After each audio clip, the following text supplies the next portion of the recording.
থাকুক তারা আমাদের, কিন্তু আন্দোলন সংগ্রামে যারা নেতৃত্ব দিয়েছে তাদেরকে নেতৃত্বের জায়গায় রাখতে হবে। তারা পরীক্ষিত, তারা 16 বছর হতাশ হয়নি, জেল জুলুম অত্যাচারকে মোকাবেলা করে তারা অবিচল পাহাড়ের মতো দাঁড়িয়েছিল। সবাইকে নিয়ে আমরা থাকতে চাই, কিন্তু যোগ্যতায় যে পাশ করেছে, যে খাতায় ভালো লিখেছে, তাকে ফেল করে দিয়ে যে সাদা খাতা জমা দিয়েছে তাকে যদি আপনি পাশ করিয়ে দেন, তাহলে এটাও আমাদের একটি ভুল সিদ্ধান্ত হবে। এটা একটু খেয়াল রাখবেন নেতৃবৃন্দ।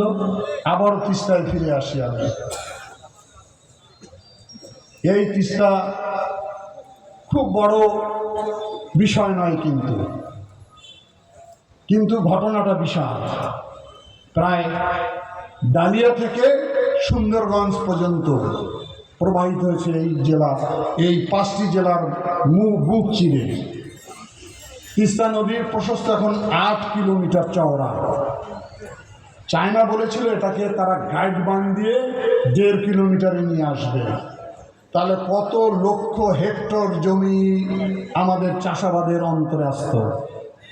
নাম্বার 1, তারা এখানে স্যাটেলাইট শহর করবে, তারা 5 স্টার হোটেল করবে, ইকোনমিক্যাল জোন করবে, হাউজিং করবে, পর্যটনের জন্য ক্ষেত্র বিস্তার করে দিবে। ওরা এই কথা বলেছিল, সাংহাই চীনের দুঃখ ছিল। সেই সাংহাই নদীকে তারা এখন কীরকম দৃষ্টিনন্দন করে তৈরি করেছে। ওরা বলছে আমরা সিঙ্গাপুরের মতো বানিয়ে দিব, আমরা ব্যাংককের মতো বানিয়ে দিব।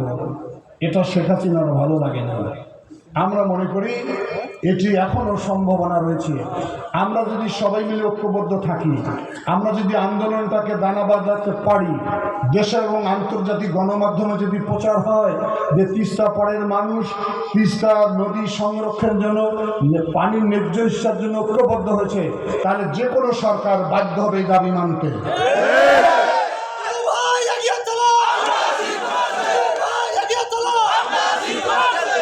এত বড় যদি জগদ্দল পাথর শেখ হাসিনার মতো মহা পরাক্রমশালী হিমালয় পাহাড়ের মতো ছিল, যারা আমাদের বুকের মতো চেপে, তাকে যদি আমরা ফেলে দিতে পারি আর তিস্তা আন্দোলন করে সরকারকে আমরা দাবি মানাতে বাধ্য করতে পারবো ইনশাল্লাহ।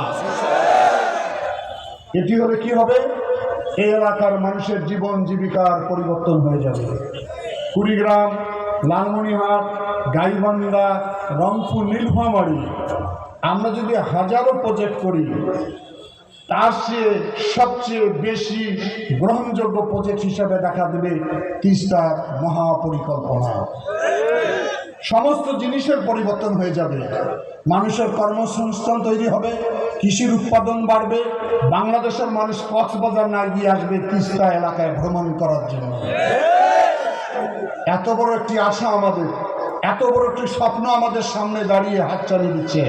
আর আমরা যদি একটু পরিশ্রম না করি, আমরা যদি একটু ঐক্যবদ্ধ না থাকি, আমরা যদি আন্দোলনের শরিক না হই, আমাদের চেয়ে কপাল পোড়া আর কোনো এলাকার মানুষ থাকতে পারে না। আমি এ ব্যাপারে আমার অ্যাক্টিং চেয়ারম্যানের সঙ্গে কয়েকবার কথা বলেছি। উনি এই কথা বলেছেন আমাকে, গুরু সাহেব এটা তো অনেক আগে হওয়ার কথা ছিল। সুতরাং এই কথার ইঙ্গিতে বোঝা যায় এটি হওয়া অত্যন্ত জরুরি। আমরা শুধু এটা সমস্যার আন্দোলন করে দাবি আদায় করতে চাই। আগামী 17 এবং 18 ফেব্রুয়ারি মাত্র 2 দিনের একটা কর্মসূচি আমরা দিয়েছি।